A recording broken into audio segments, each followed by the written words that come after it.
Boa noite, amigos. Boa noite, amigas. Que nós possamos sentir a paz de Jesus, tornando os nossos corações mais leves nessa noite. A partir de agora e cada vez mais, até o momento da gente sair daqui e levar de volta para os nossos lares, toda essa tranquilidade, todo esse equilíbrio, que a gente possa espalhar, que não fique só para a gente, mas para todos que convivem com a gente. O tema de hoje da conversa, Família no Mundo de Regeneração, ele veio através de uma inspiração pelo podcast da FEB, que chama Espiritismo em Pauta. Todo mês eles lançam um tema novo, entrevistam alguém da FEB, e dessa vez eles entrevistaram um coordenador nacional da área da família, que chama Frederico Pifani. E a conversa está muito boa, fica aí a dica para quem gosta de ouvir entrevistas assim, sobre a doutrina espírita, está no Spotify, está no YouTube também da FEB TV, vale a pena, Espiritismo em Pauta. E o Frederico, ele tem uma visão muito interessante a respeito do papel da família na nossa evolução espiritual. Então a gente vem trazer aqui algumas reflexões sobre a família, como a gente a conhece, e tenha conhecido ao longo da história, mas também a respeito do papel que ela tem no porvir, quando a gente fala de mundo de regeneração, qual o papel da família nesse mundo novo que a gente está construindo desde já. Lá na pergunta 774 do Livro dos Espíritos, que é o primeiro livro da codificação da doutrina espírita, Allan Kardec faz uma pergunta para a espiritualidade a respeito, e vocês talvez já tenham ouvido falar assim, às vezes a gente está observando a natureza e a gente vê a relação entre os animais, como um bichinho fêmea trata os filhotinhos, nas diversas espécies. Então eu descobri recentemente que jacarés recém-nascidos fazem barulho para chamar a mãe. Não fazia ideia, mas é réptil. Por que o jacaré chama a mãe? Não faz muito sentido, ela deixa os ovos lá, as tartarugas não voltam, mas o jacaré sim. Então cada bichinho tem a sua característica. E a gente, às vezes, ao observar a natureza, a gente quer tirar paralelo para a gente, E aí Kardec faz essa pergunta, para a espiritualidade, mas tem bichos que não tem família, que é um negócio meio solto lá. E aí tem gente que olha isso e acha que talvez a gente não precisasse, E a espiritualidade, gente, é contundente na resposta, Primeiro esclarece pra gente algo que é óbvio, que o destino do ser humano é diferente dos outros animais, porque a gente tem como principal compromisso o progresso, Então a gente tem a consciência desse compromisso, E diz assim: quis Deus que os homens aprendessem a se amar como irmãos. E por isso Deus coloca para a humanidade, a bênção, dessa convivência em família. E família, na doutrina espírita, a gente aprende que ela tem duas concepções, A gente tem a família consanguínea, corporal aqui, do mundo físico, e a gente tem a família espiritual. A família aqui do mundo físico, do mundo material, ela vai ser composta pelas pessoas que encarnam juntas naquele ambiente e que dividem, através da encarnação, aquele mesmo lar, mesmo pai, mesma mãe, os dois irmãos, às vezes o marido conheceu a esposa e casaram e vão formar a família. Então existem esses laços materiais. E a família espiritual, ela extravasa esses laços, Ela é composta de pessoas que fizeram parte da nossa família corporal e já desencarnaram, estão para fazer parte da nossa família física e ainda não encarnaram, e principalmente aqueles que estão ligados a nós pelo afeto até de outras existências, talvez até encarnados em outras famílias, que não são nossos parentes consanguíneos, mas são nossa família espiritual. Pois bem, então a gente aprende a separar as duas coisas, Que tem a relação física entre os seres, que a gente denomina família, e existe a relação do afeto, A relação do amor, das trocas, que é a família espiritual que vai, a gente sabe, extrapolar. Mas é importante que a gente entenda, né, que a nossa casa, que o nosso lar, ele esse lar, essa casa inicial nossa, é esse primeiro ambiente, né? Vamos pensar nessa encarnação, tá? Primeiro ambiente de aprendizado de amor que a gente tem, né? E aí a gente tem, em Joana de Ângeles, ela diz assim, que a família é a base fundamental sobre a qual se ergue a sociedade. Nesse livro que a Sol recomendou, no prefácio da Joana, ela vai citar trechos do Livro dos Espíritos e do Evangelho e vai nos dizer que, inclusive, quando os laços de família se afrouxam, a sociedade em si também vai passar por problemas, né? Que a família é esse núcleo que dá base à sociedade como um todo. E aí a gente vai ter nos escritos antigos, lá no Antigo Testamento, lembrado por Jesus depois do Novo Testamento, né, Mateus registra, o honrai pai, né, honrai seu pai e sua mãe. Isso está lá em Êxodo, um ensino já de muito tempo para a humanidade, e Jesus lembra esse ensinamento, inclusive quando ele está falando com os fariseus. Os fariseus, naquela época, um povo que estudava, né? Estudava a base legal e religiosa do povo judaico, do povo hebreu. Jesus vai confrontá-los com esse ensinamento e vai dizer para eles, inclusive assim, vocês vêm aqui, né, que eles estavam desafiando Jesus, vocês vêm aqui desafiar, mas vocês não cumprem, né, o que a lei diz, honrar seu pai e sua mãe. E a gente vai pensar o quão fácil, o quão difícil é a gente hoje, né? 2000 anos depois de Jesus, alguns milênios mais depois desse ensinamento lá em Êxodo, a gente de fato viver esse honrar seu pai e sua mãe, né? E é muito importante que a gente reflita a respeito disso dentro do nosso lar, porque o pai, a mãe, são o quê? Espíritos. Como nós somos espíritos, né? Somos espíritos perfeitos? Não. Seremos? Não. Somos perfectíveis, né? Então estamos em progresso e vamos um dia, né, ser espíritos de luz, todos nós. Mas o pai não é perfeito, a mãe não é perfeita. Agora, o pai e a mãe são espíritos que assumiram um compromisso, né? Será que só o pai e a mãe assumiram um compromisso? Não, todos nós, ao encarnar, ao reencarnar, assumimos compromissos. Quer seja de maneira intencional e consciente, quer seja, né, de maneira, às vezes, compulsória. E a medida entre o que é compulsório, ou seja, mandatório, né, colocado, apresentado por outro, e o que é decidido, intencional, planejado por nós, essa medida é a medida da nossa autorresponsabilidade. Isso é conquista do espírito. Então, quanto mais consciente eu estou sobre os meus atos, as minhas necessidades, né, mais eu vou tomar parte na decisão desse planejamento de uma nova encarnação. Mais eu vou poder argumentar a meu favor a respeito de em que lar eu venho a encarnar. E quando eu não tenho esse conhecimento ainda, ou ainda estou vivendo, vibrando num campo de revolta, aí eu vou poder influenciar menos. Porque eu tenho irmãos mais velhos, espíritos de luz, todos temos, gente.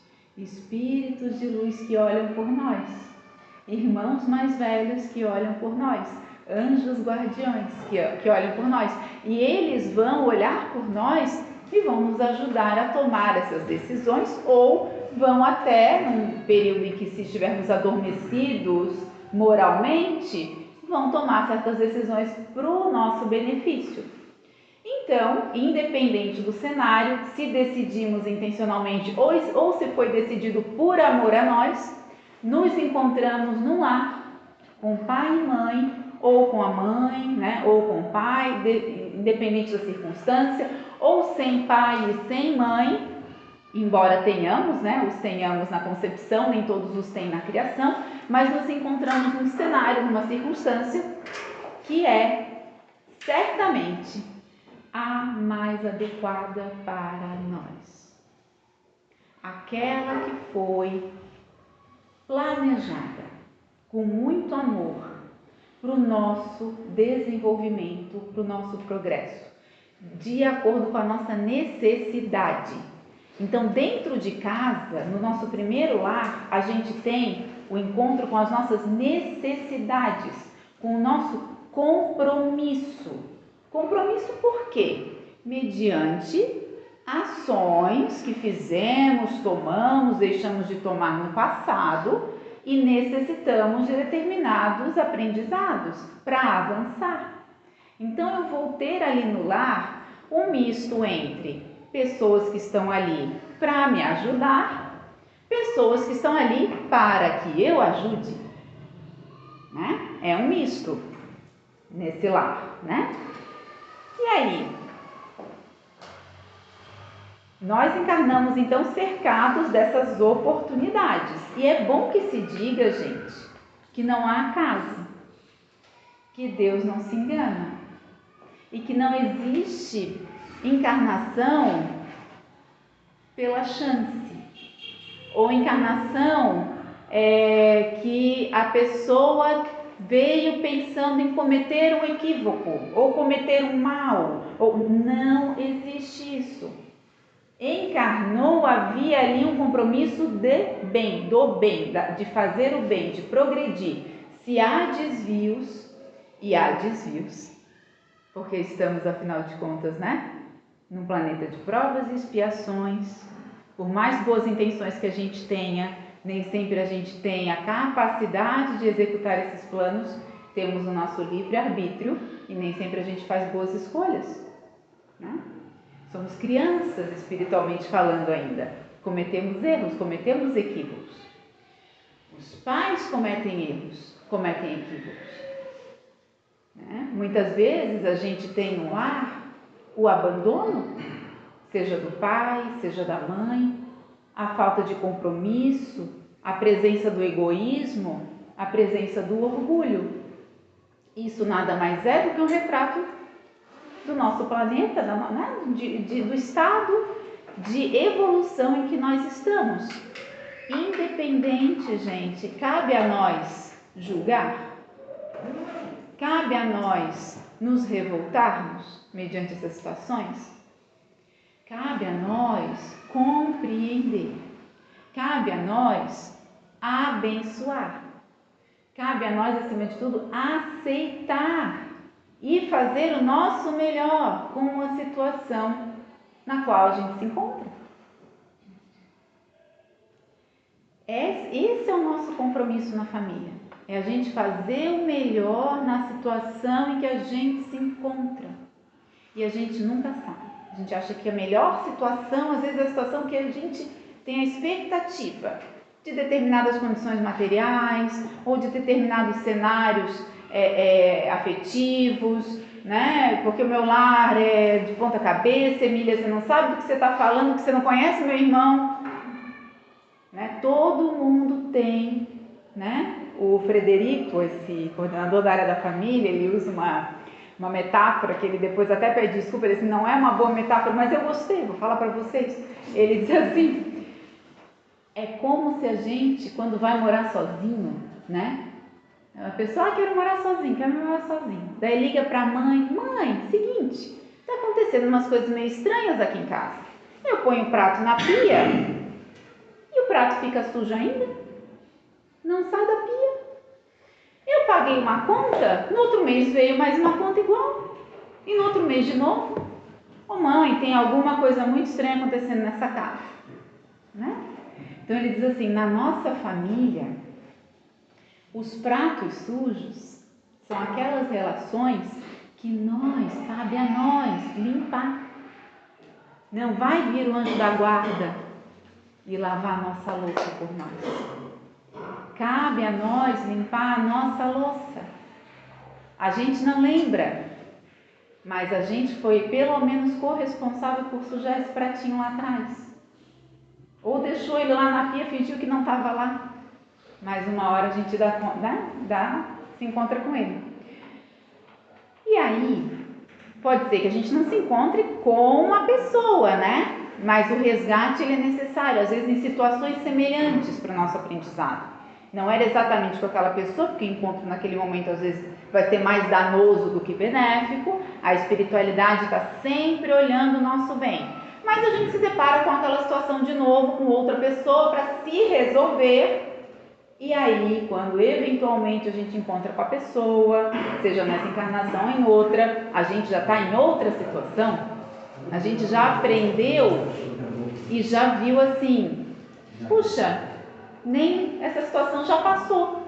Às vezes o rancor nem está mais lá, né? A gente já se resolveu. Às vezes a pessoa está numa situação tão melhor que a gente vai querer pedir perdão, mas está tranquilo, nem lembro mais. E pode ser o contrário também, que a gente encontre aquela pessoa numa situação muito complicada e possa estender a mão e tenha a oportunidade nos dada de reparar junto àquela pessoa também. Cada situação é uma situação, mas eu acho que a mensagem é que existe muito cálculo, muita engenharia dentro dos departamentos de reencarnação no plano espiritual. Então, deve ser muito curioso ver as planilhas, né, os cruzamentos, os cálculos e a lógica por trás, porque é uma perfeição, gente. É na vírgula a precisão, sem dúvida. Não existe pingo fora do i. E aí a gente pensa naquela pessoa, né? Não existe pingo fora do i. Então, o pai, a mãe nos deram a vida.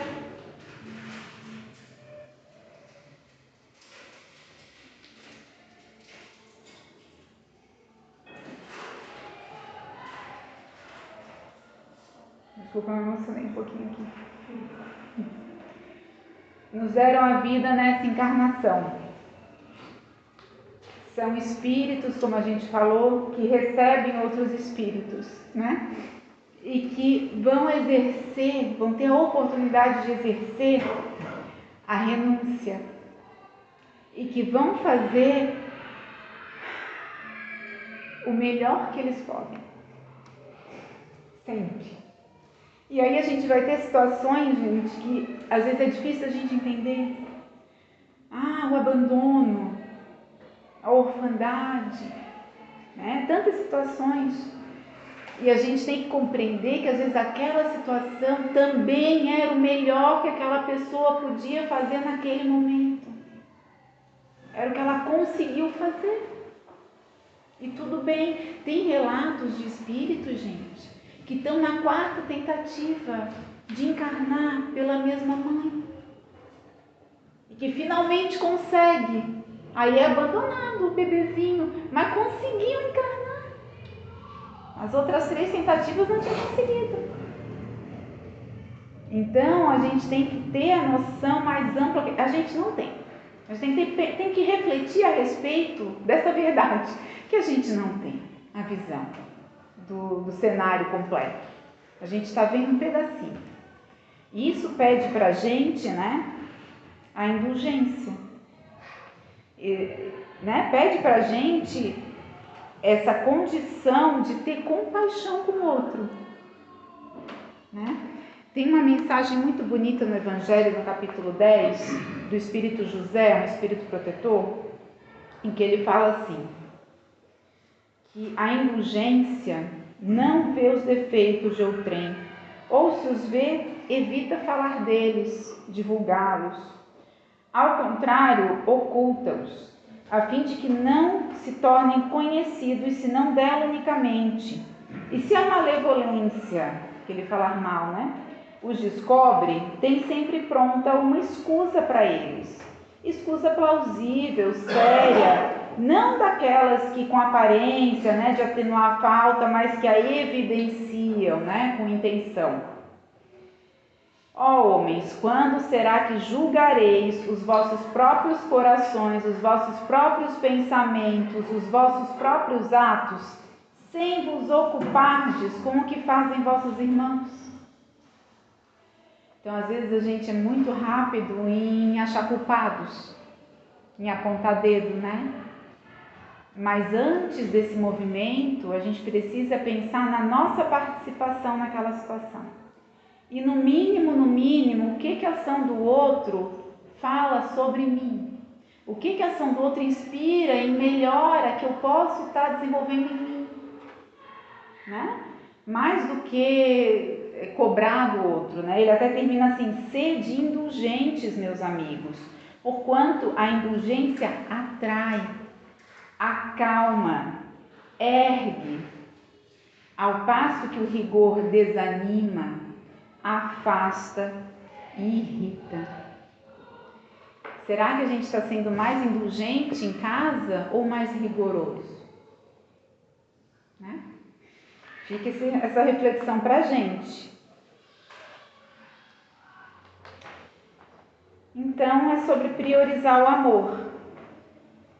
É sobre a gente fazer primeiro antes de pedir que o outro faça. Né? E no mundo de regeneração? Como é que seria? Né? O mundo de regeneração é esse passo evolutivo de uma evolução vibracional do planeta.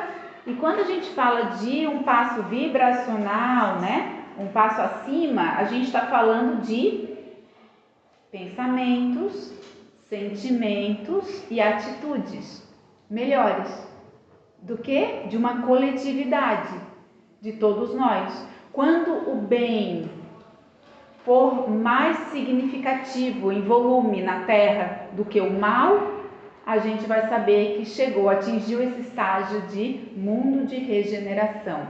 Hoje somos mundo de provas e expiações, um mundo em que o mal ainda predomina. Já não somos o mundo primitivo que fomos no passado, já somos o mundo de provas e expiações. Seremos muito em breve um mundo de regeneração, estamos caminhando para isso, com todas as questões que esse caminhar, né, inclui, inclusive a polarização, todos os aspectos que nós estamos vivendo nesse momento fazem parte dessa jornada, né, que nós estamos, esse momento de transição planetária. Depois do mundo de regeneração, né, algum tempo aí teremos os mundos felizes, que aí sim o mal já não se manifesta. Mas dentro de um mundo de regeneração, será que existe a família?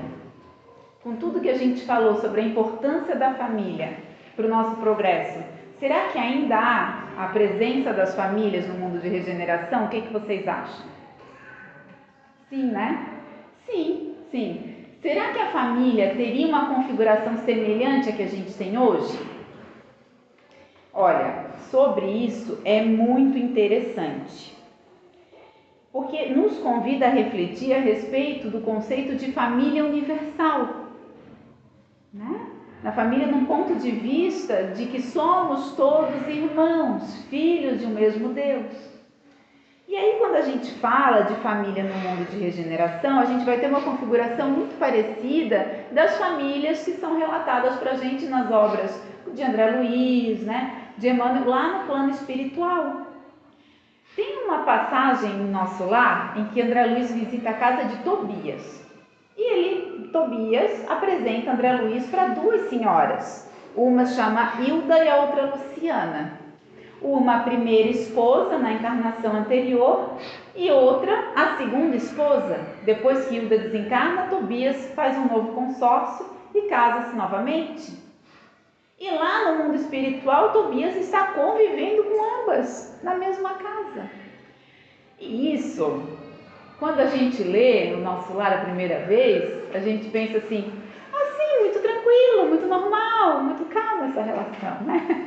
Não, causa estranheza porque a gente traz para uma realidade nossa, em que ainda impera o ciúme, né? Ainda impera, né, a questão da matéria, né, dos laços materiais, a necessidade às vezes instintiva, e a gente acha que lá no plano espiritual isso ainda vai acontecer, uma preferência de Tobias por uma das esposas ou coisa do tipo. Não tem isso, gente. O que existe é um laço de afeto, de amor entre aqueles espíritos. E Luciano, inclusive, fala para André Luiz, que André Luiz já acabou de desencarnar, então ele ainda está com isso fresquinho na mente, assim, como é que é? Como é que funciona isso, né? E aí, Luciana diz assim, é muito, para André, né? É muito em função do amor e da renúncia de Hilda que possibilitou essa nossa configuração. Então, a segunda esposa ainda dá crédito, né, ao amor da primeira. Então, realmente, se sublimou ali, né, a relação e vivem como irmãos, aqueles espíritos, né, tirando o melhor da relação. E aí a gente lembra daquela outra frase de Jesus, né, quem é minha mãe, quem são meus irmãos, que também está lá em Mateus e está presente no Evangelho segundo o Espiritismo, num capítulo que Kardec nos traz a moral, como é que ele coloca? A estranha moral, obrigada, Carla. A estranha moral, que é assim, aquelas frases que é um pouquinho complicado da gente entender na primeira leitura, né? Mas que quando a gente vai ver, esse quem é minha mãe, quem são meus irmãos, nada mais é do que Jesus já nos dando a dica, que a espiritualidade depois vai nos trazer em detalhes, dessa família ampliada, da família espiritual. Né? Que a gente tem uma mãe nessa encarnação, mas quantas mães nós não tivemos? Né? Temos um irmão, uma irmã, ou 12 nessa encarnação, mas quantos irmãos nós não acumulamos ao longo da nossa trajetória espiritual, das nossas encarnações ao longo dessa evolução. Então é isso que Jesus está trazendo para a gente. Esse conceito de família e de família estendida, que se a gente for olhar hoje, na configuração de família hoje, no planeta Terra, a gente não tem mais aquela configuração de 100 anos atrás, em que era pai, mãe, filhos, né? Hoje a gente tem as uniões homoafetivas, a gente tem a adoção, a gente tem o cenário do marido e a esposa que se separaram, que tem os seus segundos casamentos, os filhos do primeiro casamento têm guarda compartilhada, passa uma parte da semana com uma família, passa outra parte com outra família, e aí nessa outra família tem também a enteada, tem também a outra avó, né? A criança fica com 3, 4 avós. E que coisa maravilhosa se a gente conseguir conviver com amor, ampliando esses laços e essas possibilidades de amar. E é isso que o Frederico Pífano fala nesse episódio, gente, que me tocou muito, que ele diz assim: se você estiver esperando a família quadradinha, ele usa essa expressão, se você estiver esperando a família quadradinha, pai, mãe, filhos, reencarne em outro orbe, num orbe mais atrasado, porque nos orbes adiantados a união se dá pelo afeto. A união é pelo afeto, não é pelos compromissos da tradição, sociais, de nome ou sobrenome, de trocas de posses materiais. Isso já foi, isso já foi, está superado. Quanto mais nós vivermos em família, segundo os laços do afeto, mais podemos nos sentir caminhando para esse mundo de regeneração. Gente, era isso, tá? A mensagem de hoje, a família do afeto. Não há coincidências, né? Quantas pessoas, quantos irmãos nós temos? A minha pequena diz assim, a Ellen, né? Tem 7 aninhos, ela às vezes confunde. Esses dias a Ana Maria entrou aqui com o filhinho dela, que a gente convive com ela desde que a Ana Maria estava grávida, daí o bebê nasceu, daí brinca com o bebê e tal. Alguém foi perguntar quem era, ela disse, é meu primo, o Francisco. Para ela é o primo dela, ela tem tanto amor, tanto carinho quanto ela tem pelos primos, né? Então é a família estendida, né? Então é esse conceito que a gente tem que ter, né, no coração. A nossa família do coração é a nossa família. Podem ser as pessoas que moram com a gente, é uma pessoa e um animalzinho de estimação, é a família. É a vovozinha que precisou de cuidados e o neto vai agora morar com ela, e aí tem a prima que mora junto também. É a família, né? A gente desapegar da tradição para olhar para o coração. Boa noite. Obrigada.